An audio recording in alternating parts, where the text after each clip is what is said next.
Bismillahirrahmanirrahim. Assalamualaikum warahmatullahi wabarakatuh.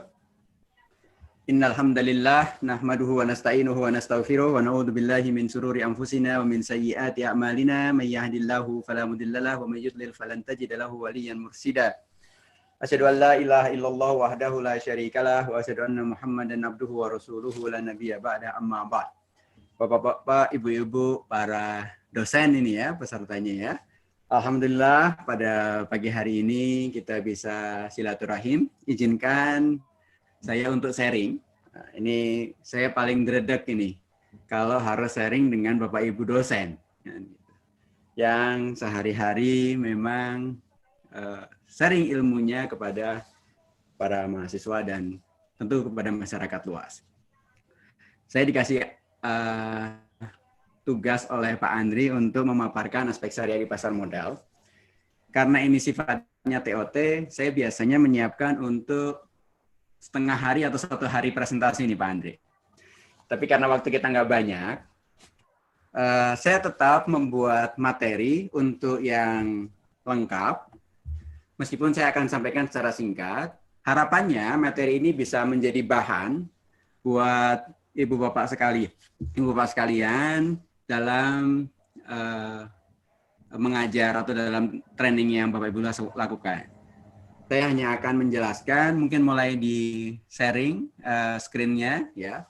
Saya akan menjelaskan secara sekilas karena saya yakin dari Bapak Ibu sekalian juga sudah banyak yang memahami tentang aspek syariah ini sehingga kita tinggal mendiskusikan nanti mungkin jadi ruang Q&A-nya nanti kita akan luas supaya nanti bisa jelas lagi. Bisa next slide. Oh kok malah ditutup. Ada beberapa agenda yang rencananya saya akan sampaikan. Pak Andri, apakah saya saja yang sharing screen atau bagaimana ya? Bentar, ini biar teman-teman tadi ada. Oh baik, udah mulai sharing screen lagi. Baik.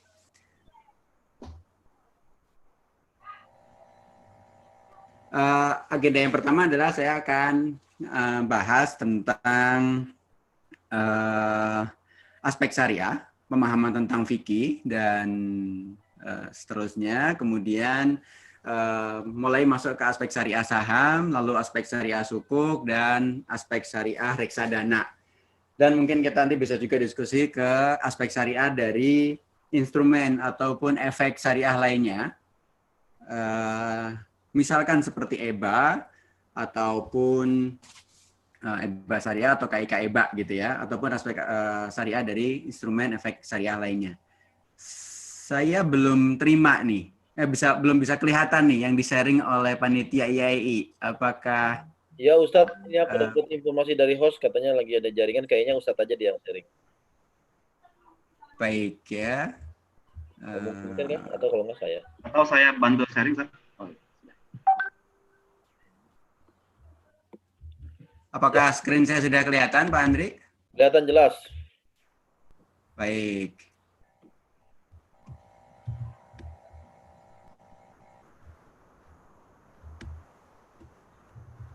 Baik, mohon maaf.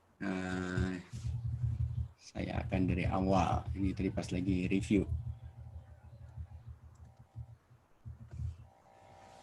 Ya, Bapak Ibu sekalian, saya awali presentasi kali ini dengan sebuah ayat. Ya ayyuhalladzina amanu dkhulu fis-silmi kafah wa la tattabi'u khutuwatis syaiton innahu lakum aduwwum mubin. Ini adalah menggambarkan bahwa Islam itu kafah, kita diperintahkan untuk masuk ke dalam Islam secara totalitas, secara keseluruhan. Islam itu bukan kayak prasmanan yang kita bisa pilih menu yang kita suka aja, tapi kita harus ambil semuanya. Baik itu dalam hal ibadah maupun juga dalam hal muamalah atau hubungan manusia dengan sesama manusia. Nah, ini agenda kita yang tadi saya sampaikan. Kita akan bahas tentang apa itu prinsip syariah, fikih, dan kemudian fatwa. Nanti ada aspek syariah di saham, aspek syariah di sukuk, aspek syariah di reksadana, dan mungkin kita bisa diskusikan. Saya nggak menyiapkan materi khusus terkait sama ini karena ini biasanya untuk yang lebih advance lagi, itu aspek syariah di efek lainnya seperti EBA, DIRE, dan lain sebagainya. Dalam undang-undang disebutkan, Undang-Undang nomor 21 tahun 2008 ini tentang perbankan syariah, yang dimaksud dengan prinsip syariah adalah prinsip hukum Islam dalam kegiatan perbankan. Nah, kalau kita sekarang di bidangnya adalah pasar modal, ya tentu di bidang pasar modal kan. Berdasarkan fatwa, ini yang penting, yang dikeluarkan oleh lembaga yang memiliki kewenangan dalam penetapan fatwa di bidang syariah. Siapa lembaga yang memiliki kewenangan penetapan fatwa di bidang syariah? Di penjelasan undang-undang disebutkan adalah Majelis Ulama Indonesia. Lalu POJK nomor 15 tahun 2015 tentang penerapan prinsip syariah di pasar modal, ini spesifik untuk di pasar modal, disebutkan bahwa prinsip syariah di pasar modal adalah prinsip hukum Islam. Dalam kegiatan syariah di pasar modal berdasarkan spesifik disebutkan Fatwa Dewan Syariah Nasional Majelis Ulama Indonesia sepanjang fatwa dimaksud tidak bertentangan dengan peraturan OJK dan atau peraturan otoritas jasa keuangan lainnya yang berdasarkan pada fatwa DSN MUI. Gitu. Jadi ini clear dulu di sini bahwa prinsip syariah yang dimaksud di dalam peraturan perundang-undangan kita adalah prinsip syariah yang sesuai atau berdasarkan dengan fatwa Dewan Syariah Nasional Majelis Ulama Indonesia. Kenapa? Karena memang banyak ikhtilaf. Bapak Ibu sekarang sudah tentu paham. Sehingga yang digunakan oleh regulator basicnya itu adalah dari fatwa Dewan Syariah Nasional Indonesia. Nah, pengertian dari syariah itu sendiri, kalau kita memahami arti kata syariah secara luas, secara secara umum, itu ya sama dengan arti Islam. Di mana syariah itu meliputi ya hukum, ya akidah, ya akhlak. Tapi dalam arti khusus, dalam arti yang lebih khusus, maka syariah itu meliputi hukum. Baik hukum itu berupa ibadah maupun hukum itu berupa muamalah. Nah, ini yang kita harus pahami. Jadi ketika dikatakan syariah, bukankah syariah itu Islam? Ya, itu dalam arti yang luas. Syariah itu disebutkan dalam Al-Quran atau wa minhaja ya. Kita sering membaca ayat Al-Quran itu arti syariah dalam arti luas. Artinya Islam secara keseluruhan meliputi akidah yang meliputi akhlak. Tapi kalau yang dimaksud dalam lembaga keuangan syariah itu adalah syariah dalam arti yang khusus, yaitu yang sifatnya hukum dan lebih spesifik lagi sifatnya yang muamalah. Nah, syariah secara umum atau yang secara khusus tadi adalah peraturan dan hukum yang telah digariskan pokok-pokoknya oleh Allah Subhanahu Wa Taala yang dibebankan kepada kaum muslimin supaya dipatuhinya. Ya. Artinya apa? Hukum ini mengatur hubungan antara dirinya dengan Allah Subhanahu Wa Taala, arti antara hamba Allah dengan Allah Subhanahu Wa Taala Sang Pencipta, dan juga antara dirinya dengan manusia yang lain. Nah, lalu turunan dari syariah itu ada ilmu fikih namanya. Ilmu fikih adalah penafsiran ulama atas Al-Quran dan hadis berdasarkan sumber hukum utama dalam Islam, yaitu Al-Quran dan hadis itu ya, sebagai sumber hukum. Artinya apa? Yang ingin saya sampaikan bahwa yang namanya fikih itu adalah penafsiran ulama atas ayat Al-Quran. Sehingga kita bisa memahami bahwa fikih adalah pemahaman. Kan artinya fikih itu al-fahmu, benar nggak? Nah, fikih adalah pemahaman, al-fahmu. Ketika fikih adalah pemahaman, maka bisa jadi pemahaman atas ayat Al-Quran yang sama, pemahamannya bisa beda. Gitu ya. Ada hadis yang rujukannya hadis yang sama, tapi para ulama berbeda dalam menafsirkan hadis tersebut, sehingga menghasilkan hukum yang berbeda. Nah, ini pemahaman tentang fikih ya. Al-fiqhu huwa al-ilmu bi syai'i wa fahmuhu wa ma'rifatuhu ma'rifatan jayyidatan. Ilmu adalah fikih adalah ilmu terhadap sesuatu dan memahaminya serta mengetahuinya dengan pengetahuan yang baik, yang mendalam. Ya. Kenapa fikih diperlukan? Bukankah Al-Quran itu sudah cukup menjadi dasar? Nah, ini suka apanya? Bukankah Al-Quran dan As-Sunnah itu sudah cukup untuk dijadikan dasar? Nah, ternyata tetap perlu adanya fikih. Sehingga kita bisa memahami makna dari ayat-ayat Al-Quran dan Sunnah Rasulullah SAW. Kenapa perlu ada fikih? Karena dua alasan paling tidak. Yang pertama, Al-Quran dan As-Sunnah sudah tidak berkembang lagi. Nggak muncul lagi ayat-ayat Al-Quran, nggak turun lagi ayat-ayat Al-Quran, nggak mungkin ada lagi sunnah setelah wafatnya Rasulullah SAW. Sementara persoalan baru senantiasa muncul seiring dengan perkembangan zaman, situasi, kondisi, tempat, serta teknologi. Ya. Dulu mungkin transaksi harus pakai uang, harus pakai emas misalkan. Nah sekarang pakai uang, gimana hukumnya, gitu kan? Padahal nggak dicontohkan oleh Rasulullah. Dengan transaksi menggunakan rupiah, nah, tentu kita perlu pemahaman yang fikih gitu kan, yang memahami dari dasar-dasar ayat Al-Quran dan as-sunnah, gitu kan. Bagaimana transaksi di reksadana, gitu. Nah, dan sebagainya. Bagaimana transaksi di saham, bagaimana transaksi di sukuk, gitu ya. Nanti kan ada perkembangan zaman. Rasulullah tuh nggak nyontohin loh jual beli saham, gitu. Rasulullah nggak nyontohin loh nerbitin sukuk, gitu kan. Apalagi sukuknya dengan penawaran umum berkelanjutan. Waduh, apalagi itu. Nah, ini maka kita harus memahami ayat-ayat Al-Quran dan As-Sunnah itu di perkembangan zaman yang sekarang.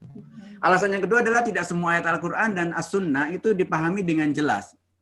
Kadang-kadang ayat-ayat Al-Quran itu pakai kiasan, pakai sindiran bahkan. Ya, ayat tentang wudhu aja. Apabila ada dibilang itu kan di surat Al-Maidah ayat 6 misalkan. Wa idza jaa ahadum minkum minal ghaiti aw lamastumun nisa falam tajidu ma'an fatayammamu sa'idan. Apabila seseorang di antara kamu keluar dari kamar mandi, ya, lalu bersentuhan dengan wanita dan tidak menemukan air, maka bertayamumlah. Artinya apa? Wudhu kalau keluar dari kamar mandi. Emang kalau kita keluar dari kamar mandi langsung batal? Kalau gitu batal mulu, karena wudhunya di kamar mandi. Keluar di kamar mandi batal lagi, wudhu lagi, keluar di kamar mandi batal lagi. Enggak. Tapi maksudnya adalah sindiran, bahwa itu maksudnya adalah BAB sama BAK, atau keluar angin dari belakang, atau BAB ataupun BAK gitu kira-kira gitu kan. Sehingga kata-kata di dalam Al-Quran itu perlu ditafsirkan, gitu. Tidak bisa diartikan sesuai dengan arti katanya gitu ya. Jadi kalau kita keluar dari kamar mandi gitu kan ya itu. Atau juga seorang istri yang lagi haid tidak boleh digauli oleh suaminya dengan kata-kata wala taqrabuhunna hatta yadhurna. Jangan kau dekati istrimu sampai istrimu suci. Padahal maksudnya adalah berhubungan, bukan berdekatan gitu. Tapi kata-katanya wala taqrabuhunna, jangan kau dekati istrimu. Nah, ini perlu pemahaman.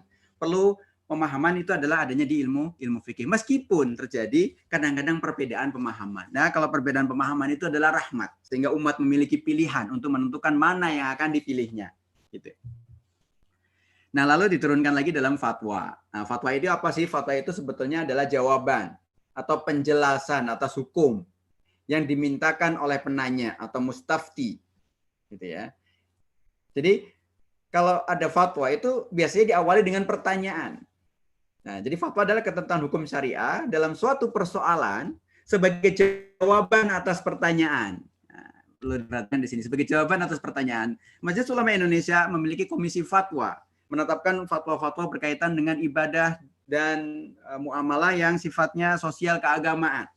Majelis Ulama Indonesia juga memiliki Dewan Syariah Nasional yang bertugas untuk menjawab atau mengeluarkan fatwa berkaitan dengan muamalah maliyah, berkaitan dengan lembaga keuangan syariah, lembaga ekonomi syariah, dan lembaga bisnis syariah misalkan. Nah, ini jadi fatwa adalah ketentuan hukum syariah dalam suatu persoalan sebagai jawaban atas pertanyaan yang diajukan oleh peminta fatwa, baik secara perorangan maupun kolektif. Ya. Sehingga fatwa itu bersifat responsif, bukan inisiatif. Artinya respon atas pertanyaan. Dan kekuatan hukumnya kalau di Indonesia tidak memiliki kekuatan hukum sampai fatwa itu dituangkan dalam peraturan perundang-undangan. Ya. Artinya tidak bersifat mengikat. Ya. Nah, fikih itu ada dua, ada fikih ibadah, ada fikih muamalah. Yang kita bahas berhubungan adalah manusia dengan sama manusia, berarti masuk dalam kategori fikih muamalah, termasuk investasi syariah di pasar modal. Ya.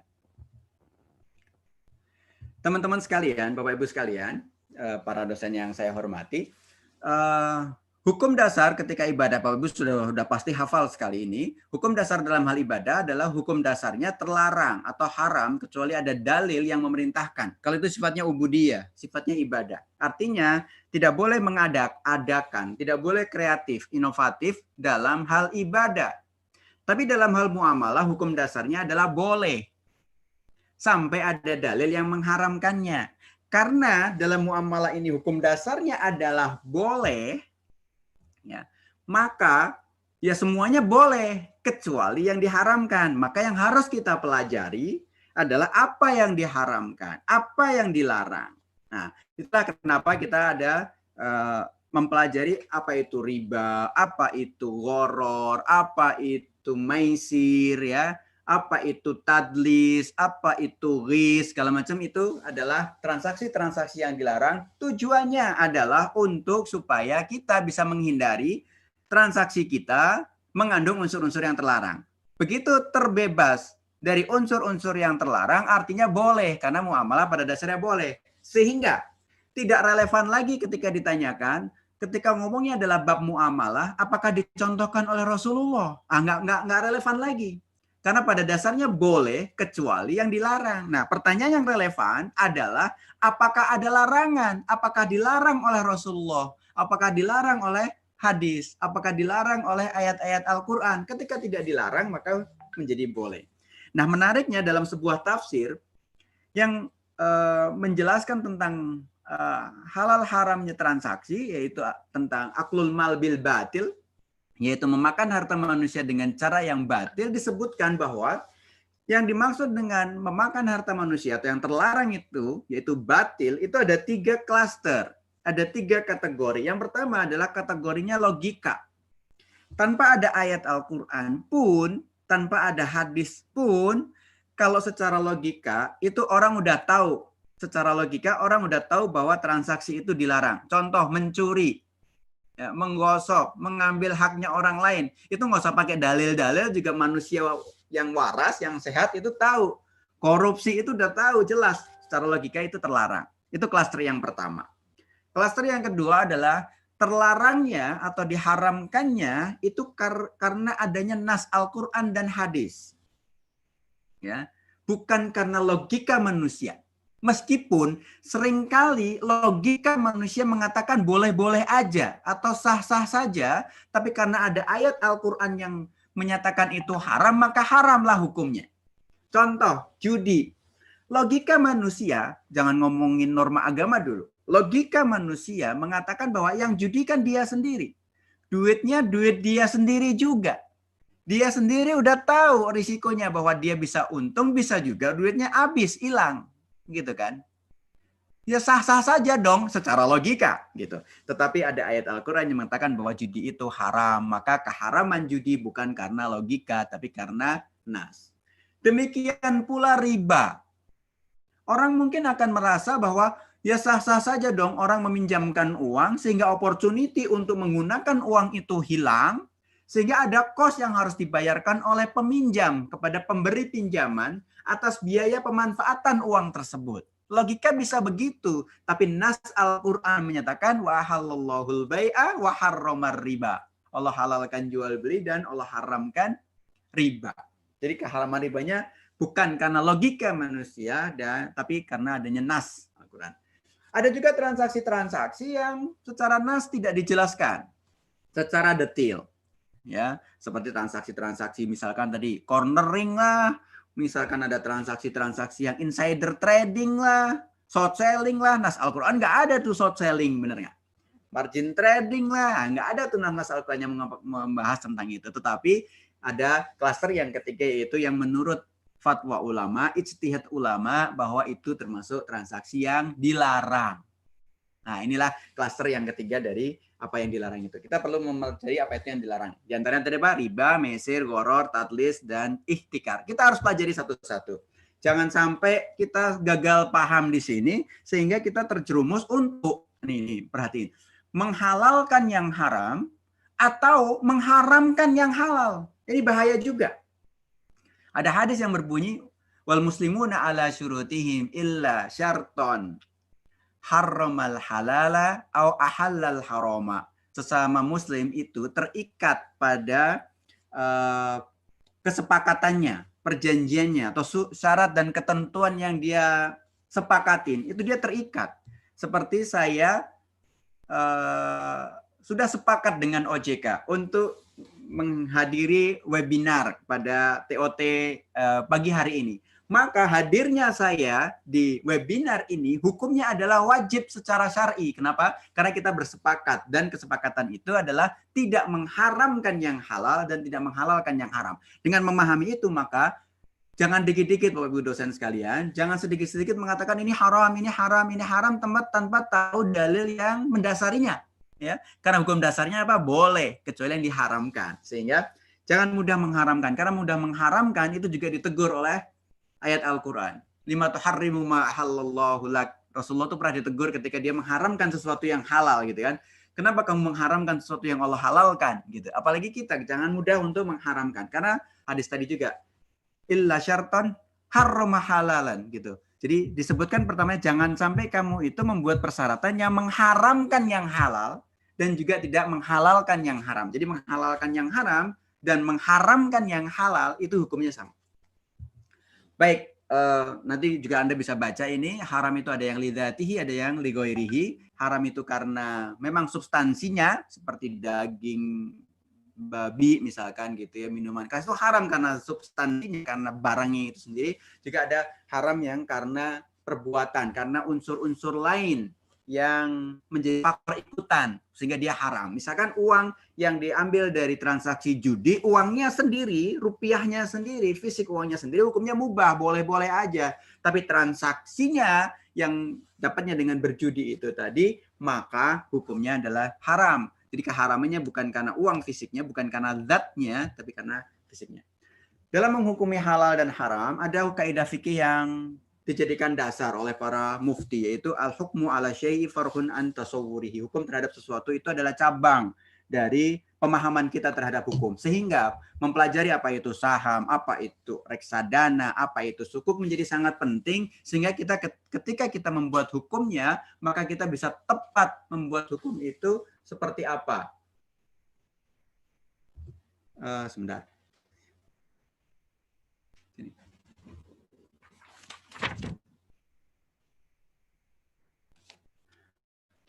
Pak Andri, apakah saya terdengar dengan baik suara saya? Terdengar, Pak, terdengar dengan baik. Dengar baik, soalnya ada peserta yang menyampaikan ini kurang jelas katanya. Oh, Jelas ya? Mungkin ada beberapa orang di jaringannya masing-masing kayaknya. Suaranya baik, Mas. Baik, alhamdulillah. Kalau suara saya baik, berarti tempat yang tadi ngomong nggak jelas itulah yang kurang jelas ya sinyalnya ya. Mungkin bisa cari posisi yang lebih jelas lagi. Baik, saya lanjutkan. Kita akan bahas aspek syariah dari masing-masing produk. Saya yakin ini waktunya nggak akan cukup, tapi saya akan bahas sekilas. Pertama, bahas tentang saham. Saham itu apa sih? Nah, boleh nggak sih kita membeli saham? Boleh nggak sih kita menjual saham? Tanpa mengetahui apa itu saham, maka kita sulit atau bahkan nggak boleh menghukumi atas sesuatu yang kita nggak tahu, gitu kan? Nah, mari kita pahami. Saham adalah bukti kepemilikan atas perusahaan. Dalam hal ini sebutannya adalah perseroan terbatas, gitu kan?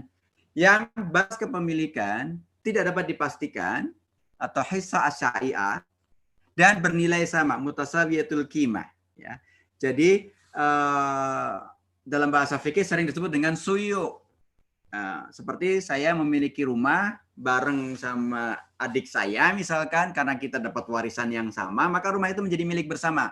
Tidak dibatasi yang mana punya saya, yang mana punya adik saya. Pokoknya rumah itu yang milik berdua, 50% punya saya, 50% punya adik saya misalkan begitu. Nah, itu istilah yang awal kali kata-kata suyu itu adanya di waris sebetulnya, tapi itu juga digunakan dalam fikih muamalah. Lalu yang disebut dengan saham syariah adalah saham yang memenuhi ketentuan dan kriteria berdasarkan prinsip syariah. Nah, kita tahu bahwa struktur dari sebuah perusahaan itu ada pendiri perusahaan, maka terbentuklah sebuah perusahaan dengan akad syirkah gitu ya, atau persekutuan modal gitu. Kemudian terbentuklah namanya perusahaan tertutup. Ya, perusahaan kayak kita bikin perusahaan atau perusahaan-perusahaan yang biasa gitu ya. Lalu ketika perusahaan itu berencana untuk melakukan penawaran umum atau melakukan IPO, initial public offering, maka dia bisa menjual sahamnya. Pada saat itu dijualnya di pasar perdana. Pada saat itu setelah dia melakukan penawaran umum dan menjual sahamnya di pasar perdana, maka dia berubah yang tadinya perusahaannya tertutup menjadi TBK, perusahaan terbuka. Perusahaan terbuka ketika sahamnya akan diperdagangkan di bursa efek, maka dia melakukan pencatatan perdana di bursa. Nah, ketika sahamnya sudah dicatatkan di bursa, setelah dia melakukan IPO tadi, maka kita bisa melakukan beli dan jual saham di pasar sekunder. Ibu-bapak sekalian, kita harus pahami kata pasar. Ya, pasar adalah mekanisme kegiatan terjadinya jual dan beli suatu barang apapun. Ketika itu yang diperjualbelikan ikan namanya pasar ikan, yang diperjualbelikan kain namanya pasar Tanah Abang misalkan gitu ya, bercandaannya. Nah, ketika diperjualbelikan adalah saham, ketika diperjualbelikan adalah efek, maka namanya pasar saham atau kita sering sebut dengan bursa efek. gitu, atau pasar modal. Nah, gitu. Itu runtanya. Sehingga kita bisa menghukumi, oh, sahamnya itu ada di sini, di atas nih, terbentuknya sebuah perusahaan, kemudian dilakukan penawaran umum, sehingga masyarakat luas ketika membeli di bursa efek, gitu, dia bisa menjadi pemegang saham di atas sini, bisa menjadi pemegang saham. Ketika dia bisa menjual, maka dia tidak lagi menjadi pemegang saham. Ya, ini beberapa istilah yang Bapak Ibu sekalian bisa baca. Dalam saham itu ada saham biasa dan ada saham preference. Ya, fatwa DSN yang disebutkan saham preference atau saham yang memiliki keistimewaan, itu saham yang mempunyai hak istimewa. Mohon maaf, mungkin bisa di-mute Ibu Risa Sari atau yang lainnya yang mungkin masih belum nge-mute. Ya, baik. Terima kasih. Ya, saham yang memiliki hak-hak istimewa melebihi pemegang saham yang lainnya atau melebihi saham biasa, nah, dalam hal mendapatkan dividen lebih dulu ataupun dividen secara tetap atau fixed dividen atau memiliki hak klaim atas pembagian sisa aset perusahaan ketika terjadi likuidasi, maka ini tidak masuk dalam kategori syariah karena dia menyerupai adanya hak yang lebih dahulu, tidak memenuhi unsur keadilan dan menyerupai adanya unsur riba di sana. Ya. Sehingga saham kita bisa memahami, membeli saham boleh nggak? Ya, memiliki perusahaannya boleh, ya kan, menjual perusahaannya boleh, membeli perusahaannya boleh, kan gitu. Sehingga ada saham-saham yang halal, ada saham-saham yang haram. Ketika ditanya saham itu halal atau haram, gitu kan. Nah, saham itu adalah halal apabila saham dari perusahaan yang memiliki kegiatan usaha secara halal. Ya dong, misalkan Anda punya usaha, usahanya jual beli jilbab, jual beli baju muslim, ya halal dong. Saham atau perusahaan dari yang di pertanian, produsen kebutuhan pokok, peternakan, otomotif, telekomunikasi, misalkan apalagi mining dan sebagainya, itu termasuk dalam kategori halal. Tapi nggak cukup di situ, harus juga memenuhi cara melakukan transaksinya tidak mengandung unsur yang diharamkan. Sahamnya saham halal, tapi caranya dengan mencuri atau caranya dengan mengambil haknya orang lain dengan cara yang batil, caranya dengan melakukan manipulasi harga pasar, itu menjadi nggak boleh. Di sisi lain ada juga saham yang haram apabila memenuhi salah satu kriteria, apabila saham itu berusaha memiliki kegiatan yang haram, minuman keras, meskipun jual belinya dengan, ya kan, akad bai'ul musawwamah, tapi yang dibeli adalah pabrik minuman keras, ya tetap aja haram, gitu. Nah, apabila memenuhi salah satu kriteria ini, maka si saham tersebut kategorinya menjadi saham yang tidak sesuai dengan prinsip syariah, baik dari sahamnya maupun dengan cara mentransaksikannya, yaitu misalkan mengandung unsur short selling, margin trading, insider trading, atau tipu-tipu yang banyak sekali istilahnya, ada cornering, ada pump and dump, segala macam. Yang itu semua sudah dituangkan di dalam fatwa DSN MUI nomor 80 dalam kategori transaksi yang diharamkan. Ternyata fatwa MUI juga sejalan dengan standar OIV, standar Syariah Standard Accounting and Auditing Organization for Islamic Financial Institution nomor 21. Ya, yajuzu isdarul ashum idza kana al-ghardul ladzi ansha'ati syirkah min ajlihi masru'an. Jadi dibolehkan untuk menawarkan saham apabila memang perusahaan itu bergerak di yang sektor yang dihalalkan. Anda bisa baca untuk lanjutannya. Saya akan lanjutkan. Ini juga bisa dibaca karena waktu kita nggak banyak. Saya dikasih waktu cuma 30 menit soalnya, ya kan. Jual beli saham itu perdagangan efek di pasar reguler menggunakan akad jual beli. Yaitu ketentuannya adalah akad jual beli dinilai sah ketika terjadinya kesepakatan pada harga, jenis, dan volume tertentu antara permintaan, pembelian, dan penjualan. Pembeli, artinya ketika match ya, antara penjual dan pembeli, ketika bid dan offernya itu match, maka terjadilah akad di situ. Nah, ketika sudah terjadi akad di situ, maka sudah terjadi kepemilikan, perpindahan kepemilikan secara hukum. Ya, meskipun settlement T+2 ya, tapi tetap kepemilikannya sudah berpindah. Atau dengan istilah qobot hukmi, ya, karena sudah qobot hukmi maka boleh dijual lagi oleh si pembelinya yang awal tadi, ya. Akad jual belinya adalah akad bai'ul musawwamah, dan transaksi-transaksi dilarang itu ada di fatwa nomor 80. Ini unsur-unsurnya, dan ini adalah transaksi-transaksi yang dilarang, yaitu front running, misleading information, wholesale, pre-arranged trade, meskipun sekarang udah sulit untuk dilakukan juga di Bursa Efek Indonesia sekarang, gitu ya. Pump and dump, hype and dump, creating fake demand and supply. Ini yang terakhir ini, yang ketiga ini memang juga udah mulai sulit dilakukan di Bursa Efek Indonesia. Ya, pooling interest, cornering, market at the close, alternate trade, gitu kan. Dan transaksi-transaksi yang mengandung unsur insider trading, short selling, dan margin trading. Berita terbaru beberapa bulan yang lalu, kalau nggak salah bulan Februari, itu Bursa Efek Indonesia mengumumkan dilarang melakukan short selling. Dan juga banyak transaksi-transaksi yang tadi diharamkan secara syariah juga mulai dilarang di Bursa Efek, baik di Indonesia maupun di luar negeri. Ini menunjukkan bahwa Islam itu, sistem ekonomi Islam itu menganut sistem ekonomi mekanisme pasar. Ya, sehingga banyak hal-hal yang dilarang itu untuk menjaga agar harga pasar itu tidak dimanipulasi, ya. Jadi benar-benar terjadi mekanisme pasar yang wajar. Nah, yang diharamkan ini untuk menjaga supaya mekanisme pasar itu benar-benar terbentuk dengan wajar, gitu. Nah, bursa juga menjagain supaya transaksi yang ada di Bursa Efek itu berjalan dan membentuk harga yang wajar juga. Maka adalah pas semakin ke sini, semakin menuju ke sekarang ini, sampai mungkin di masa mendatang, apa yang diharamkan dalam syariah itu juga dilarang dalam transaksi di bursa. Gitu. Artinya ke depan trennya itu bursa itu makin dekat dengan syariah. Bukan karena tujuannya pengen syariah sebetulnya, tapi tujuannya ingin menciptakan harga pasar yang wajar, gitu kan. Nah, syariah itu sudah dari awal melarang hal-hal yang tadi adalah supaya terbentuk harga pasar yang wajar. Tentu juga menghindarkan dari unsur-unsur yang adanya riba, maisir, dan sejenisnya. Itu yang tentang saham. Yang tentang sukuk juga tadi ada pertanyaan. Bapak Ibu sekalian, kita tahu bahwa prinsip syariah itu bukan hanya prinsip bagi hasil, ya. Tadi ada pertanyaan ketika di awal pas saya baru join, itu menarik sekali. Kok di sukuk ada yang menetapkan fix, ya? Apakah boleh menetapkan fix, ya? Ada dua hal.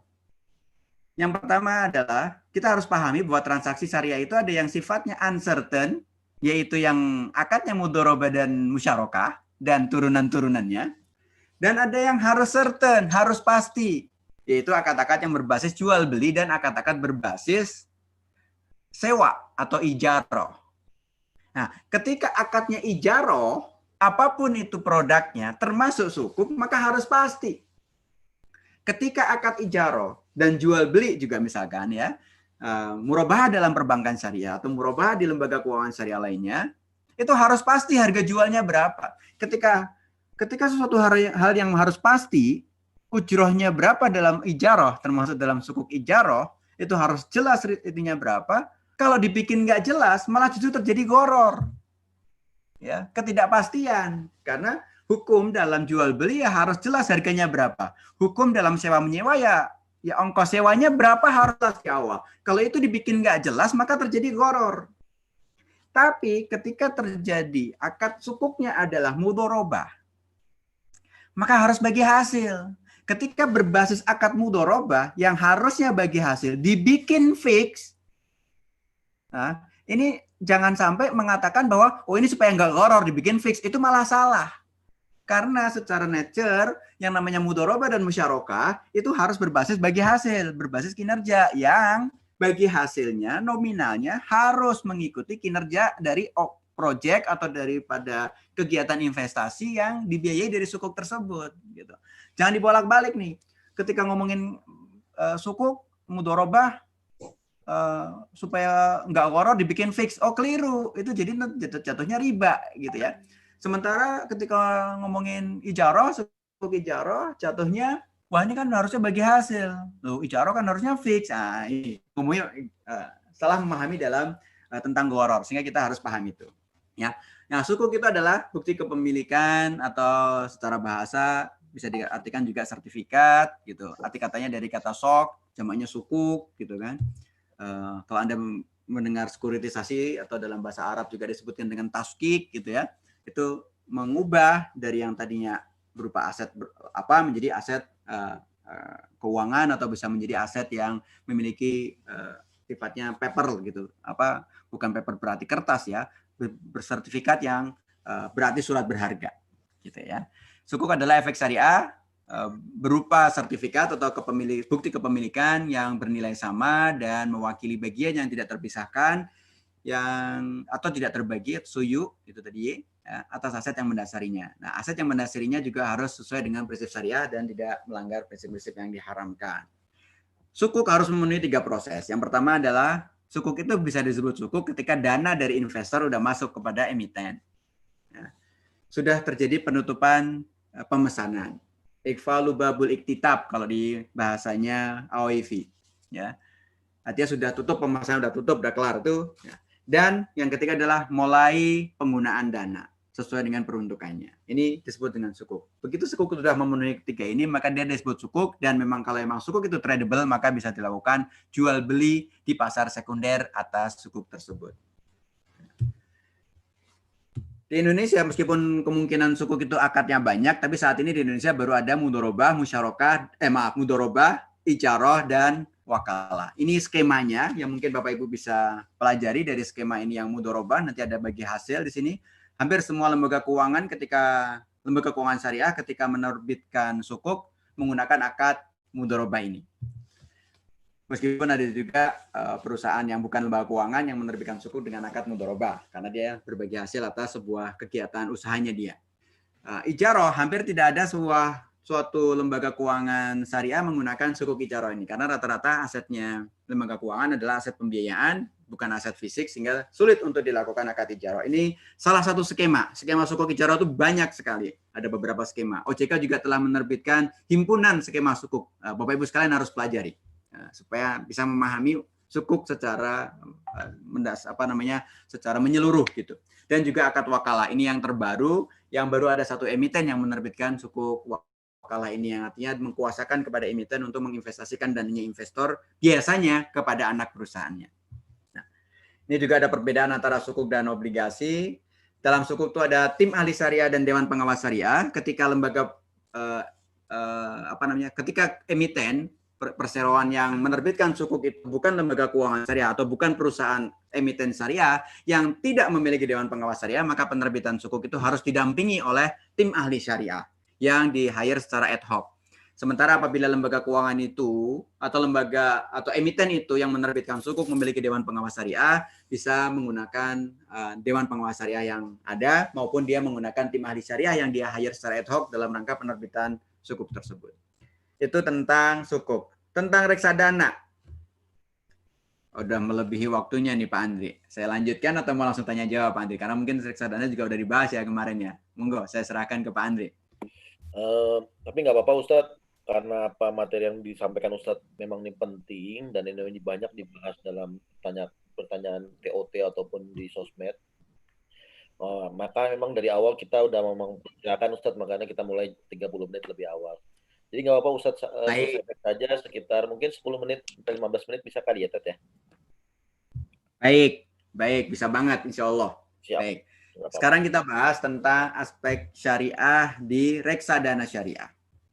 Ya, Bapak Ibu sekalian, reksadana sendiri itu secara umum sebetulnya sudah menganut akad wakalah. Ya, tanpa ada syariah pun sebetulnya karena pemberian kuasa dari investor kepada manajer investasi dan bank kustodian untuk mengelola dananya investor untuk untuk dibelikan ke saham, dibelikan ke instrumen pendapatan tetap, ya, instrumen pasar uang dan efek-efek lainnya. Nah, tapi ketika reksadananya adalah syariah, maka dikukuhkan bahwa pemberian kuasa untuk mengelola dana ini dengan menggunakan akad wakalah. Lebih jelasnya, kalau Bapak Ibu saya mau cari literaturnya di kitab-kitab internasional misalkan gitu di buku-buku di referensi internasional sering disebutkan dengan menggunakan akad wakalah bil istithmar bil ujro. Jadi wakalah untuk menginvestasikan dananya.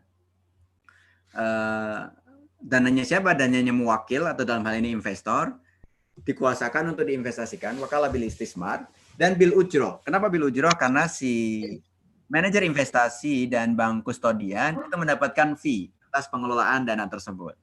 Nah, yang menjadikan penegasan lagi adalah ketika reksadananya syariah, maka manajer investasi dan bank kustodian tentunya, khususnya manajer investasi, dalam mengelola dana untuk diinvestasikan hanya boleh membeli saham-saham yang sesuai dengan kriteria syariah. Dan hanya boleh melakukan transaksi yang sesuai dengan kriteria syariah. Dengan cara-cara yang sesuai dengan syariah atau tidak dilarang dalam prinsip syariah. Maka reksadana syariah dilarang melakukan short selling, dilarang melakukan insider trading, dilarang melakukan margin trading, dilarang melakukan pump and dump, dan seterusnya, dan seterusnya. Ya. Juga hanya boleh membelinya sukuk, tidak boleh membeli obligasi. Ya. Dan bisa masuk ke dalam instrumen-instrumen pasar uang yang hanya pasar uang syariah. Misalkan apa? Reksadana syariah hanya boleh menempatkan di deposito syariah saja. Tidak boleh di deposito bank konvensional. Reksadana syariah boleh menempatkan di sukuk yang jatuh temponya kurang dari 1 tahun. Nah, itu masuk dalam kategori instrumen pasar uang syariah. Bapak sekalian jangan sampai salah paham, instrumen pasar uang syariah ini bukan jual beli mata uang ya, bukan jual beli mata uang, tapi instrumen pasar uang. Anda baca deh pengertian dari pasar uang ini, soalnya banyak sekali misunderstanding dari sisi pasar uang ini. Mengapa kok syariah kok jual beli uang, Pak? Nah, ini juga harus dipahami bahwa instrumen pasar uang adalah instrumen yang jatuh temponya kurang dari 1 tahun, yang tentu sesuai dengan prinsip syariah. Apa tugas manajer investasi? Tugas manajer investasi adalah mengelola dananya investor untuk diinvestasikan ke instrumen-instrumen yang di sebelah kanan ini. Bank kustodian tugasnya adalah melakukan pencatatan, pengadministrasian, settlement, dan sebagainya. Gitu. Jadi meskipun kita menguasakan dananya untuk dikelola manajer investasi, tapi rekeningnya itu yang menguasai atau yang mengelola adalah bank kustodian. Dari sini maka terjadilah 4I's Principle, gitu kan. Jadi, apabila manajer investasi melakukan pelanggaran atas kontrak investasi kolektif yang dibuatnya, maka bisa ditegur oleh bank kustodian, gitu. Dan bank kustodian ketika menegur yang kedua kalinya juga kalau nggak salah harus melampirkan atau men-CC-kan teguran itu kepada otoritas jasa keuangan.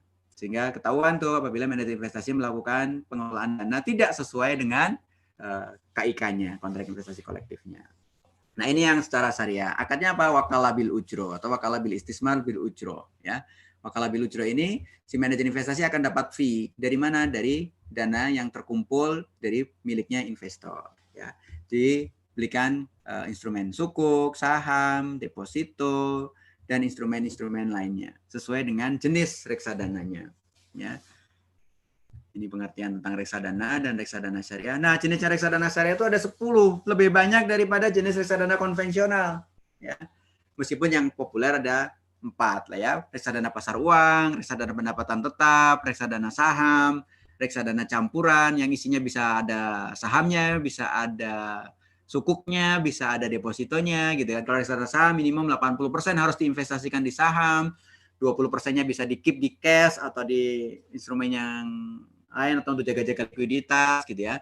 Reksadana pendapatan tetap 80% minimum harus masuk di sukuk korporasi maupun SBSN, sukuknya negara, nanti instrumen-instrumen yang orang-orang bilang fixed income gitu ya. Terus juga reksadana pasar uang yang masuk ke dalam instrumen pasar uang itu deposito atau sukuk yang tenornya kurang dari 1 tahun. Di luar itu ada juga reksadana terproteksi, reksadana syariah yang terproteksi. Ya. Reksadana syariah efek luar negeri ini sampai hari ini hanya reksadana syariah yang boleh menerbitkan jenis ini. Ya, betul ya Pak Andri ya. Reksadana konvensional belum boleh atau ya belum boleh menerbitkan berbasis efek di luar negeri. Ya, baru hanya syariah saja yang boleh menerbitkan reksadana jenis ini, yaitu reksadana syariah berbasis efek di luar negeri.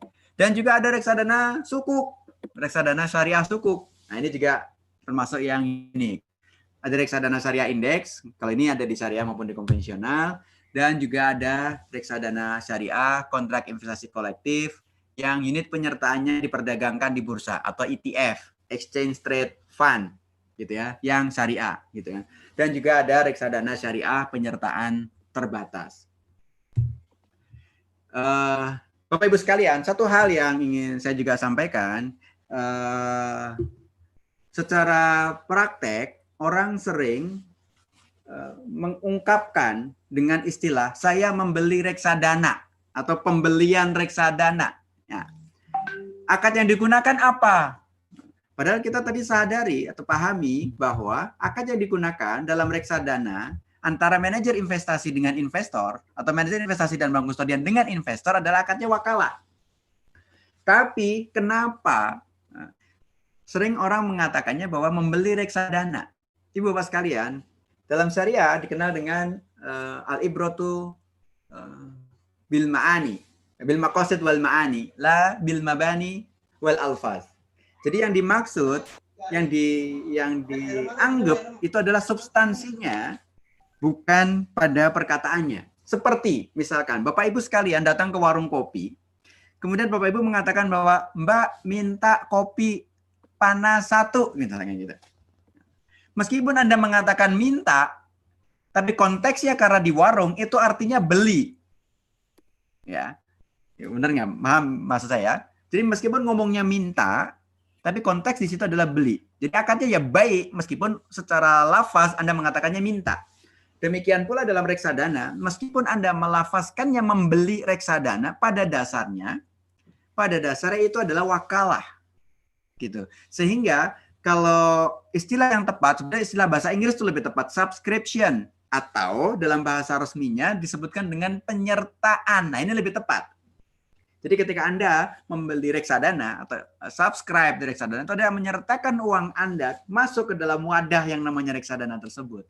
Sehingga akad yang digunakannya adalah tetap wakalah. Nah, saya beberapa kali sebagai salah satu tugas dari pengurus DSN adalah mewawancarai ingin tahu seberapa dalam pemahaman seseorang yang dicalonkan menjadi Dewan Pengawas Syariah oleh sebuah lembaga keuangan syariah. Karena saya bertanya, loh, beli reksadana itu akadnya apa ya? Akadnya baik Pak, baik musawamah. Wah ini kebalik nih sama beli saham. Enggak, reksadana itu belinya adalah dengan akad wakalah bil ujro atau wakalah bil istismar bil ujro. Gitu. Ibu Bapak sekalian, sebagai dosen, Ibu Bapak sekalian, perlu memahami semua transaksi atau semua instrumen di reksadana atau di pasar modal syariah ini. Ya.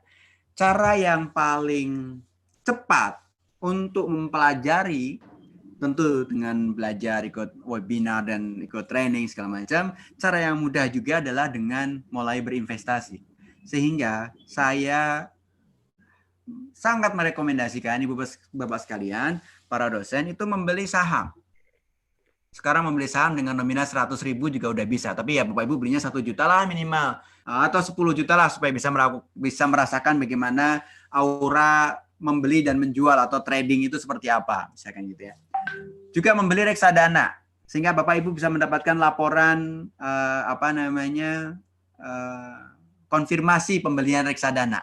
Laporan bulanan dari reksadana. Bapak Ibu juga tahu apa itu NAB. Bapak Ibu juga tahu nanti ada subscription fee, redemption fee segala macam. Itu sehingga memahami. Dan juga saya sarankan juga Bapak Ibu sekalian membeli sukuk atau memahami adanya sukuk itu. Sekarang sukuk juga dijual dengan harga yang murah. Dengan demikian maka Ibu Bapak sekalian bisa memahaminya. Saya agak khawatir ketika mengajarkan instrumen, tapi kitanya nggak punya, itu jadi nggak dalam gitu neranginya. Seperti Anda ngajarin renang tapi Andanya nggak bisa renang atau Andanya nggak pernah renang gitu. Ya jadi susah gitu ya kira-kira gitu. Renang nggak bisa teori doang, demikian pula investasi, demikian pula instrumen-instrumen di pasar modal. Anda harus nyemplung, harus beli supaya Anda bisa mengajarkan dengan lebih proper lagi dan bisa menjawab pertanyaan-pertanyaan dengan lebih baik. Demikian mungkin dari saya kembalikan ke Pak Andri. Ya, terima kasih Ustadz atas penyampaian waktunya dan penyampaian materinya. Ini saya dari tadi mindahin pertanyaan-pertanyaan yang banyak banget dan saya harus memilih-milih nih. Kita mulai saja ya Ustadz ya. Semoga pertanyaan-pertanyaan ini bisa mewakili dari pertanyaan Bapak Ibu sekalian. Yang pertama dari Bapak kayaknya. DCK Jarun. Pak Moderator, dalam POJK 15 disebutkan bahwa peraturan OJK mengikuti fatwa sepanjang tidak bertentangan dengan peraturan OJK. Ketentuan ini mengikuti fatwa DSN sepanjang tidak bertentangan dengan peraturan OJK. Berarti kedudukan fatwa lebih lemah dibandingkan POJK. Bisa suatu saat maka POJK bertentangan dengan fatwa, maka fatwa menjadi tidak berlaku. Bagaimana nasib pasar modal syariah, Pak? Tentang Bapak, kedudukan fatwa. sebetulnya ini jawabannya Pak Andri yang jawab dari orang OJK. Tapi kalau Ya, view nggak apa. saya coba dari jawab view ya, saya, Pak. Pak. Kenapa, Pak? Mungkin saya bantu jawab kali, karena memang Oh, silakan, Pak Andri, kami itu silakan. antara OJK dengan DSN itu bukan kata Rasul seperti gini ya. Jadi memang kita dekat sekali Bapak Ibu sekalian, sehingga dalam pembahasan fatwa kami selalu diundang sama Pak Ustadz Teguh untuk membahas mengenai fatwa tersebut. Kalau fatwa itu terkait dengan pasar modal. Kemudian dalam kait pembahasan yang namanya peraturan OJK juga selalu mengajak Dewan Syariah Nasional dalam diskusi dalam penyusunan peraturannya. Memang yang namanya fatwa itu tidak bersifat mengikat karena tidak ada dalam aturan perundang-undangan Indonesia. Yang mengikat apa? Yang mengikat adalah peraturan OJK salah satunya. Oleh karena itu, apa maksudnya peraturan OJK merepresentasikan ada di poin-poin dalam fatwa? Itu artinya kami melakukan positivisasi poin-poin yang ada di fatwa. Sehingga tadi mungkin yang ada di benak Bapak Ibu sekalian tadi kepikiran, tapi insya Allah tidak terjadi ya Ustadz Teguh ya. Sehingga karena apa? Karena kami memang punya hubungan yang cukup dekat dengan Dewan Syariah Nasional dalam menyusun fatwa maupun peraturan OJK terkait dengan pasar modal syariah. Itu Pak Andri, saya tambahin Pak Andri ya. Monggo, silakan.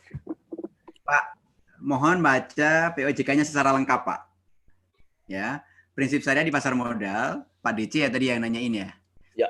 Mohon baca POJK-nya secara lengkap, Pak. Prinsip syariah di pasar modal adalah prinsip hukum Islam dalam kegiatan syariah di pasar modal berdasarkan fatwa Dewan Syariah Nasional Majelis Ulama Indonesia sepanjang fatwa dimaksud tidak bertentangan dengan peraturan otoritas jasa keuangan ini dan atau peraturan otoritas jasa keuangan lainnya yang, ingat nih, yang didasari pada fatwa Dewan Syariah Nasional Majelis Ulama Indonesia. Jadi tidak bertentangan dengan POJK yang berdasarkan fatwa. Nah, kalau POJK itu mengatur berkaitan sama short selling, itu nggak sesuai dengan prinsip syariah.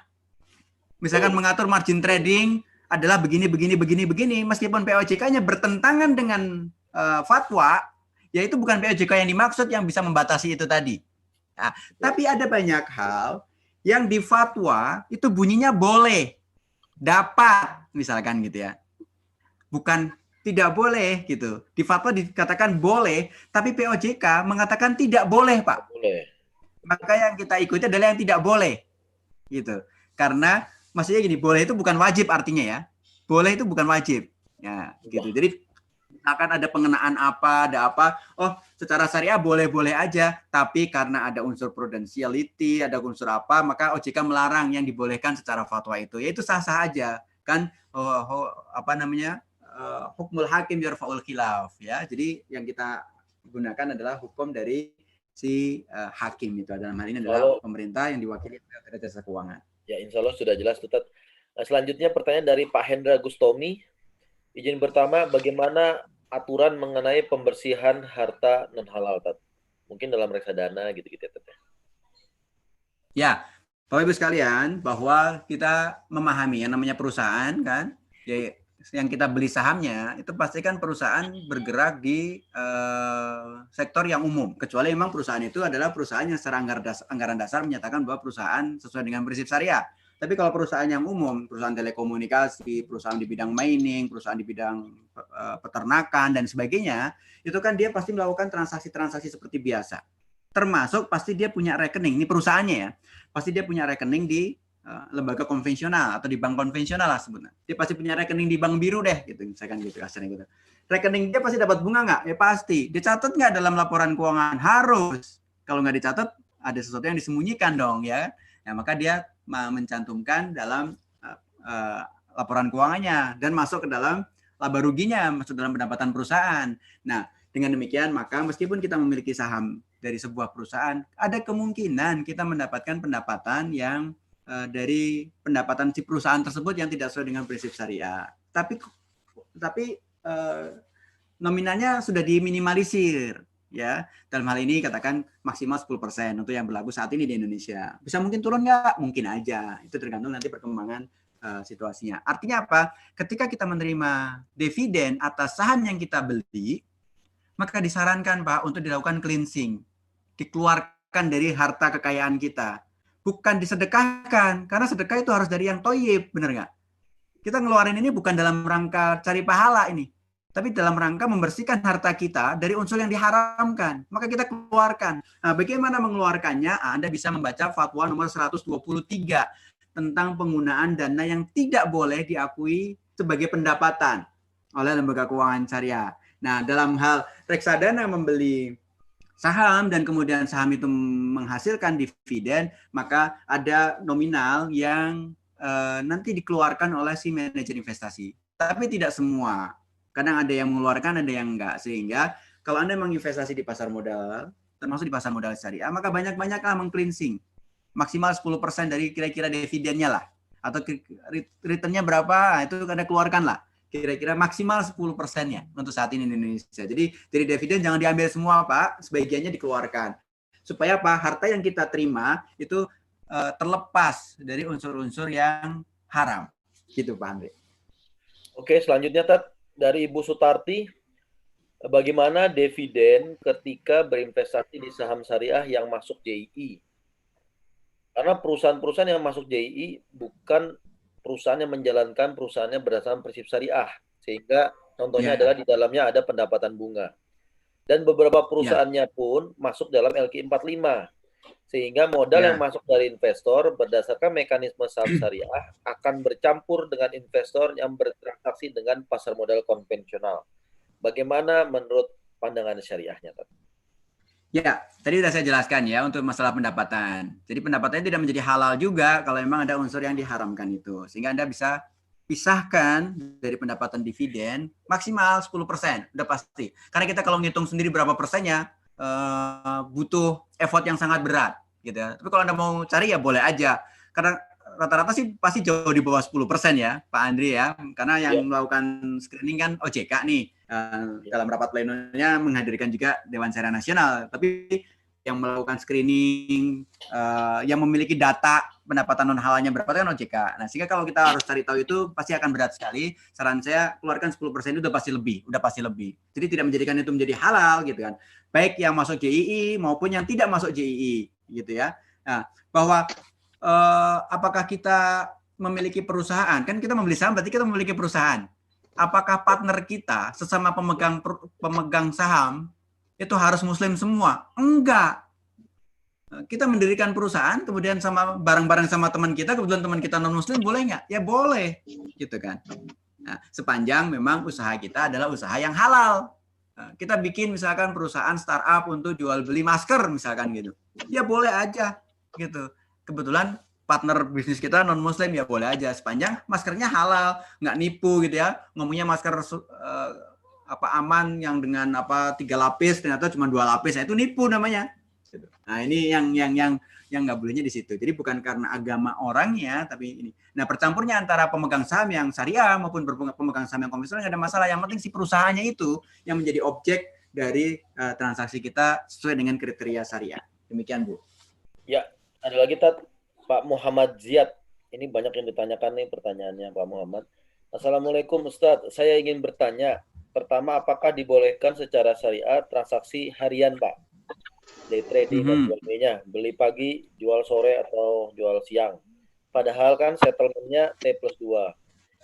Kedua, pertanyaan kedua adalah, kenapa di Indonesia tidak dipisahkan antara bursa efek Indonesia konvensional dengan syariah?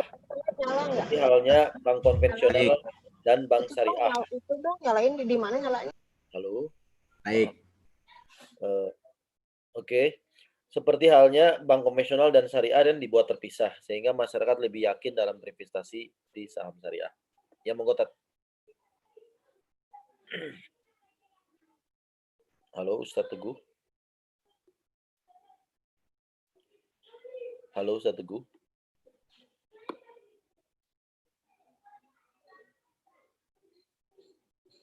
Mas Hari. Oh, ternyata saya masih mute. Oh iya. Monggo silakan Tat. Pak Andri, bisa jelas suara saya? Jelas, insya Allah jelas. Ini terkait T+2 tadi Ya, Tat. yang pertama tadi, oke, saya udah jelasin tadi yang terkait T+2, day trading, kan settlement-nya T+2. Saya udah jelaskan bahwa kapan sih seseorang memiliki barang, gitu. Atau saya lagi pegang handphone nih. Handphone ini handphone siapa? Handphone saya. Kapan saya memiliki handphone ini? Saya memiliki handphone ini pada saat saya beli. Ya, pada saat saya beli, atau dalam fikih disebutkan ketika saya telah mencapai sebab-sebab kepemilikan. Di antara sebab-sebab kepemilikan adalah dengan membelinya. Oke. Nah, saya membeli. Saat itu barang sudah menjadi milik saya.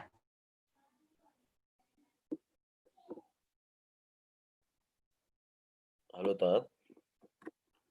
Nggak dapat sinyal kah? Atau bahkan 1 hari, 2 hari misalkan gitu. Seperti Anda beli laptop, diinstal butuh 1 hari atau 2 hari untuk mindahin data-data Anda. Tapi ketika datanya itu laptopnya siapa? Itu handphonenya siapa? Handphone saya. Karena saya udah beli. Meskipun belum diserahkan kepada saya. Karena masih dalam proses. Gitu ya. Masih dalam proses. Ketika masih dalam proses itu, tidak mengurangi hukum bahwa si laptop maupun handphone itu adalah sudah menjadi milik saya. Karena sudah menjadi milik saya, maka saya berhak atas barang itu, termasuk untuk saya jual lagi. Gitu. Nah, inilah yang terjadi. Kapan terjadi akad jual belinya? Ketika match antara bid dan offer, ketika supply dan demand-nya match. Beli Telkom harganya di 3.200 misalkan gitu. Match, ada yang mau jual, ada yang mau beli. Ketika match, maka terjadilah perpindahan kepemilikan dari penjual kepada pembeli, meskipun secara administrasi butuh waktu 2 hari. Itu administrasi doang. Tapi kepemilikan si pembeli itu sudah done, sudah kejadian, sudah akad, yang dalam fatwa disebut dengan qobat hukmi, sehingga dia bisa menjualnya lagi. Yang tidak boleh adalah menjual sesuatu yang dia tidak miliki. Ya, kalau dia sudah punya, maka dia bisa jual. Punyanya baru tadi pagi, nggak ada masalah. Kalau saya kasih contoh juga, Anda mau bisnis sapi atau kambing nih menjelang Idul Adha. Anda baru beli pagi, siang-siang Anda nyampe rumah ada yang mau beli, boleh nggak? Ya dijual, orang niatnya mau dijual kok. Ya kan, gitu. Belum nyampe nih kambingnya, tapi udah Anda beli, masih dalam delivery. Pak, saya borong deh kambingnya 10 sama masjid misalkan gitu ya. Masjid akan borong 10. Timbangannya antara sekian. Ya oke deh saya beli. Berapa sih? Nomor 1 timbangannya 40 kilo, nomor 2 39, nomor 3 41 misalkan gitu ya. Nah, begitu datang udah langsung delivery kepada si masjid tersebut yang membeli. Ya, itu boleh. Kan baru beli pagi, enggak masalah. Yang penting sudah dibeli. Yang enggak boleh adalah sesuatu yang kita enggak miliki, kemudian kita udah jual atau short selling. Nah, sering istilahkan jual pagi, beli sore. Hati-hati juga menggunakan istilah ini. Karena jual pagi, belum tentu dia nggak punya loh. Karena dia belinya kemarin sore. Dia udah punya meskipun jualnya pagi-pagi. Nah, ini udah jam bursa nih ya sekarang ya. Beberapa hari ini, pagi-pagi itu harga naik, Pak. Nah, menarik tuh, kemarin pagi-pagi saya banyak jual. Karena memang lagi perlu likuiditas misalkan gitu ya. Pagi-pagi saya jual banyak tuh. Sorenya lebih turun. Alhamdulillah saya udah jual paginya misalkan gitu ya. Di saham itu misalkan. Nah, jadi bukan hanya masalah pagi atau sorenya aja, tapi ketika yang dimaksud adalah menjual sesuatu yang sudah dibolehkan. Sudah dimiliki. Gitu ya, sudah dimiliki, sehingga dia bisa menjualnya lagi setelah dia memilikinya. Yang kedua, saya jadi lupa, Pak Andri, tentang apakah ada rencana pasar modal syariah khusus dengan ya, baik. Bapak Ibu sekalian, idealnya demikian. Nah, saya friendly speaking, to be honest, itu idealnya demikian. Ada bursa efek Indonesia yang biasa, yang existing saat ini, ada bursa efek Indonesia yang syariah. Idealnya seperti itu. Tapi kerepotannya luar biasa. Saya sangat memahami. Kita harus pahami bahwa yang namanya bursa itu adalah pasar. Kegiatan yang mempertemukan, atau mekanisme yang mempertemukan antara pembeli sama penjual. Ibu bapak sekalian mau belanja sayuran, adanya di pasar yang dekat rumah, pasar pagi lah misalkan gitu, atau pasar Keranji yang suka Pak Andri lewat nih. Di pasar itu dijual juga minuman keras. Dijual juga, mohon maaf, daging babi. Tapi Anda datang nggak ke pasar itu? Datang dong, karena saya ke sana bukan beli daging babi, bukan beli minuman keras. Saya ke sana datangnya untuk membeli ayam, membeli sayuran, membeli gorengan dan sebagainya, kira-kira gitu. Nah, sehingga kita bisa memanfaatkan pasar yang existing, tapi kita membatasi diri untuk tidak melakukan transaksi yang diharamkan, tidak membeli barang-barang yang haram. Ibu Susi Nugroho, mungkin bisa di mute dulu, Bu. Karena bocor, Bu. Hujan kita cuci. Oke, saya lanjutkan lagi. Mohon peserta diperhatikan, takutnya speakernya kebuka sehingga bocor ya. Baik. Idealnya memang kita punya pasar daging halal gitu, fresh market yang halal idealnya gitu. Tapi kan repotnya luar biasa, belum tentu demand-nya memenuhi unsur ekonomisnya gitu untuk membentuk pasar sendiri, untuk bangun pasar sendiri. Seperti yang dilakukan oleh para sahabat Rasulullah ketika dia berhijrah, apa yang dibangun pertama kali pasar. Kalau memang kita bisa melakukan itu, ya gitu, kita bisa lakukan itu. Tapi sepanjang nggak ada, para sahabat juga melakukan transaksi di pasarnya orang Yahudi pada saat itu, gitu kan. Jadi pasarnya boleh sepanjang kita bisa membatasi diri kita untuk tidak membeli barang yang haram dan tidak melakukan transaksi-transaksi yang haram di pasar yang existing, gitu. Ya, apakah nanti kalau di pasar Tanah Abang itu ada orang nyuri, ada orang nyopet, terus kita nggak mau ke Tanah Abang?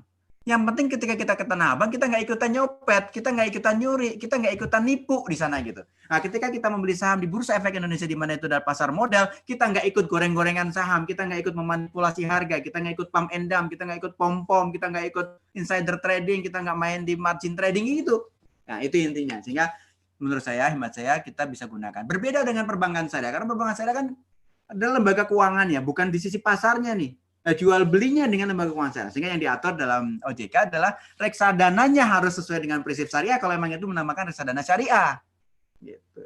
Ketika menerbitkan sukuk, ya sukuk ya yang sesuai dengan prinsip syariah, bukan obligasi yang diatur di sisi itunya, dari sisi barangnya, bukan diatur dari sisi pasarnya. Bahwa barang yang halal diperdagangkan di pasar mana aja ya silakan, sepanjang barangnya adalah barang yang halal dan cara transaksinya sesuai dengan prinsip syariah. Gitu Pak Andri, silakan. Siap, Tat. Ini ada Pak Muflihul Khair. Apakah produk derivatif pasar modal syariah seperti kontrak berjangka, future itu termasuk kategori syariah ya, Pak? Sorry Pak Andri, gimana? Tadi future gimana? Enggak, putus-putus Pak. Produk derivatif pasar modal seperti futures, option itu termasuk ya. syariah, Pak? Ada yang sesuai dengan prinsip syariah, ada yang dilarang. Kalau Anda mengatakan derivatif, sebetulnya kalau pengertian derivatif sendiri itu termasuk di sana ada warrant, HMETD, ya kan? Termasuk juga kalau Anda mau arti letter luck, reksadana itu juga turunan dari ini kan, dari produk yang diciptakan karena untuk membeli saham, untuk membeli sukuk dan sebagainya.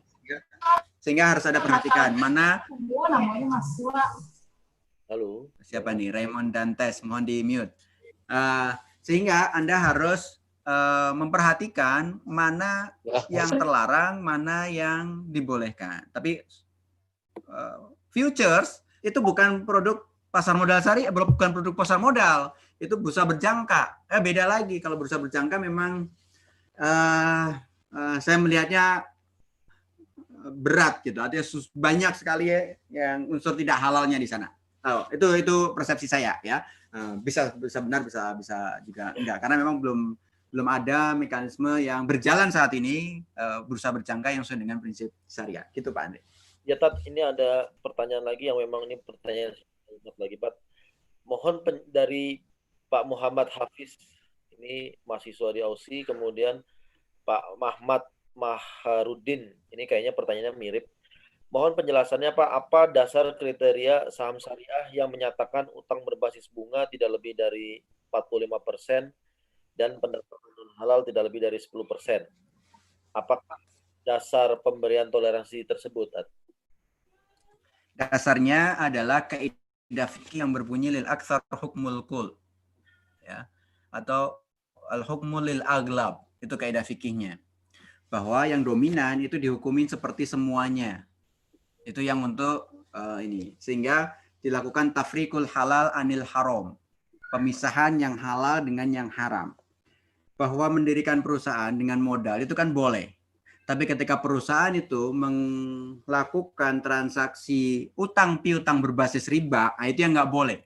Nah, ketika utang transaksinya itu berbasis ribanya lebih dominan daripada modalnya, artinya perusahaan ini banyak dibiayain dari sumber dana yang ribawi. Tapi kalau yang modalnya lebih besar, maka perusahaan ini banyak dibiayai oleh sumber dana yang halal. Nah, dalam fikih ada dua jenis percampuran antara barang yang halal dan barang yang haram. Apabila percampuran dua jenis barang ini tidak bisa dipisahkan, maka hukum yang berlaku adalah ghulibatil haramu anil halal. Yaitu apabila bercampur, misalkan Anda punya air dalam gelas, ternyata ketetesan sedikit najis atau sedikit saja minuman keras atau ibu-ibu lagi masak sop kambing kemudian kejatuhan sedikit saja daging babi misalkan gitu dan sulit lagi dipisahkan karena udah nyampur ya sulit lagi dipisahkan mana yang halal dan yang haram udah nggak mungkin maka dimenangkan yang haram dianggap satu kuali itu satu panci itu semuanya haram itu terjadi adalah apabila barang tersebut haramun lidzatihi ya haram secara zatnya. Apakah uang ketika bercampur itu apakah uang haram lidzatihi? Bukan. Haram karena lighairihi ada faktor ikutan. Nah, bahkan untuk haram lidzatihi saja apabila bisa dipisahkan, maka dipisahkan saja yang haram, sisanya tetap halal. Contoh kalau di kitab-kitab fikih, Anda mungkin yang belajar syariah mungkin sangat familiar dengan ini. Apabila dalam sebuah wadah ada minyak samin, Anda tahu kan minyak samin itu beku kan ya, atau mentega lah bentuknya kayak mentega gitu. Kejatuhan najis, nyampur nggak najisnya? Enggak, hanya mengenai media yang terkena saja. Maka hukumnya yang terkena itu Anda buang, sisanya tetap halal. Boleh dimakan gitu sepanjang ada pendapatan non halal ini ngomongnya pendapatan non halal dari pendapatan bunga dan sebagainya bisa dipisahkan nggak secara akuntansi gampang banget dipisahkan bisa diidentifikasi nggak mudah sekali diidentifikasi Ibnu Taimiyah bahkan mengatakan apabila harta kamu bercampur dengan yang non halal maka keluarkan senilai dari yang halal tidak harus fisik uangnya tapi sesuai dengan kimahnya saja sesuai dengan nilainya aja keluarkan. Maka tadi saya sarankan ketika Anda membeli saham, banyak-banyaklah membersihkan harta Anda dari dividennya paling enggak 10%-nya dikeluarkan. Karena batas maksimum di Indonesia sekarang adalah 10%, gitu kan. Sehingga itu keluarkan sesuai dengan kimahnya, sesuai dengan yang disampaikan oleh Ibnu Taimiyah, gitu kan. Sehingga dasar hukumnya katanya yang pertama adalah tadi lil aksar hukmul kul atau al hukmul lil aglab, yang kemudian tafriqul halal anil haram. Dan yang ketiga adalah dasar hukumnya umumul balwa, hampir tidak bisa dihindari. Ya, tidak mungkin sebuah perusahaan di Indonesia tidak memiliki rekening di bank konvensional, sehingga dia tidak mungkin tidak mendapatkan bunga. Kalau dia mendapatkan bunga, kenapa nggak dikeluarin aja? Oh melanggar harus dimasukkan dalam laporan keuangan, ya kan? Karena bagian dari transparansi dalam laporan keuangan. Kecuali kalau dia perusahaan yang memang anggaran dasarnya menyatakan bahwa dia adalah perusahaan syariah, maka secara perusahaan memang sudah diwajibkan untuk mengeluarkan dari pendapatan si perusahaan tersebut. Gitu jawabannya. Ya, ini ada Pak Ahmad. Ini kita 9.47. Nggak apa-apa ya, Tat? Beberapa menit lagi ya, Tat? Silakan, Pak. Oke. Ini ada Pak Ahmad Sandifu. Mohon dijelaskan mengenai equity crowdfunding dari aspek syariah, Pak. Wah, ini baru dibahas ya, Pak Andri ya. Oh, baru mau dibahas. Saya nggak tahu tuh. Pembahasan terakhir sampai di mana tuh Pak Andri itu? Di OJK. Ya, jadi mungkin sedikit aja tambahan. Ini terkait dengan equity crowdfunding. Memang ini salah satu salah satu terobosan yang dilakukan oleh industri pasar modal. Satu-satunya adalah OJK untuk meningkatkan penetrasi pasar modal syariah dan keterlibatan dari masyarakat atau pengusaha-pengusaha muda ya, Tat ya, yang mau melakukan IPO secara sederhana ini, teman-teman. Jadi misalnya Bapak Ahmad punya perusahaan atau perusahaannya UMKM gitu, nggak terlalu besar, kemudian ingin mendapatkan pendanaan dari masyarakat berupa saham, tapi belum layak untuk masuk IPO di bursa. Ini bisa melalui equity crowdfunding seperti itu. Dan di dalam aturan tersebut equity crowdfunding kalau memang berbasis syariah juga bisa sepanjang ada yang namanya Dewan Pengawas Syariahnya.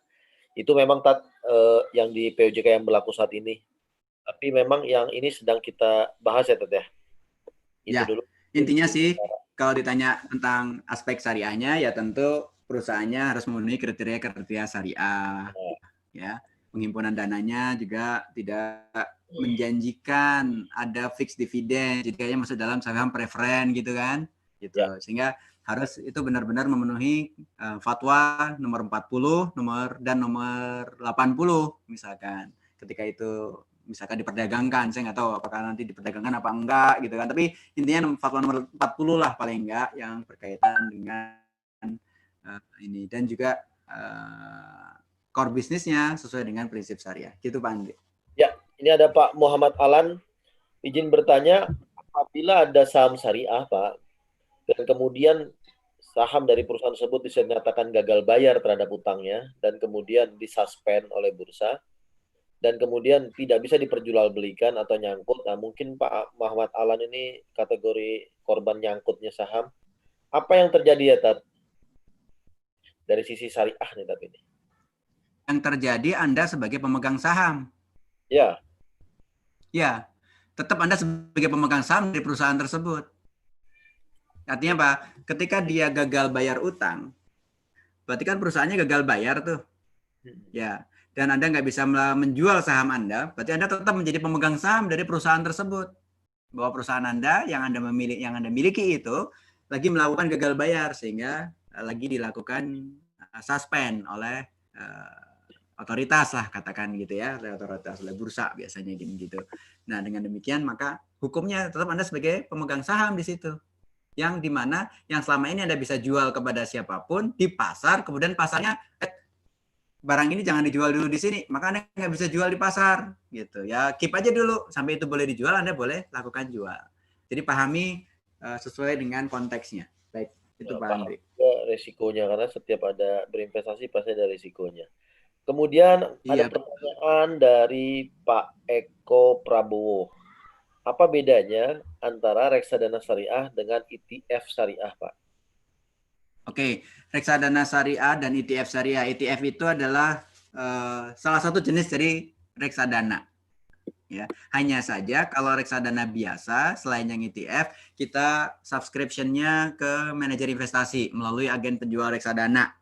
Nah, kalau ini ketika kita ingin membeli ETF yang syariah, kita membelinya lewat mekanisme bursa, gitu ya.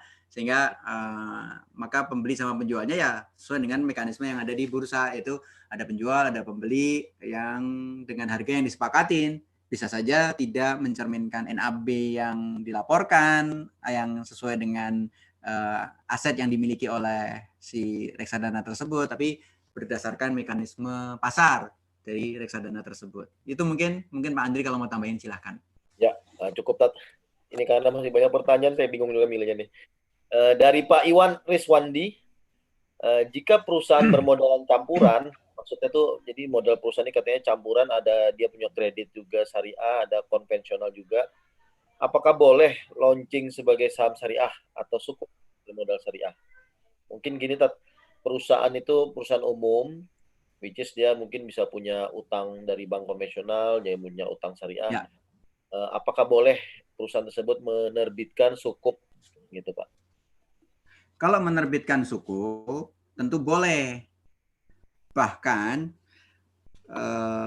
saya merekomendasikan beberapa emiten yang ingin menerbitkan obligasi untuk membayar utang konvensionalnya gitu ya. Saya rekomendasikan untuk menerbitkannya sukuk saja. Duh, ada pertanyaan tuh dari konsultan hukumnya, dari emitennya, Pak, emang boleh Pak ya sukuk kita terbitkan untuk membayar utang konvensional? Oh, itu justru dianjurkan. yang tadinya perusahaan punya utang berbasis ribawi menjadi mendapatkan sumber dana berdasarkan prinsip syariah.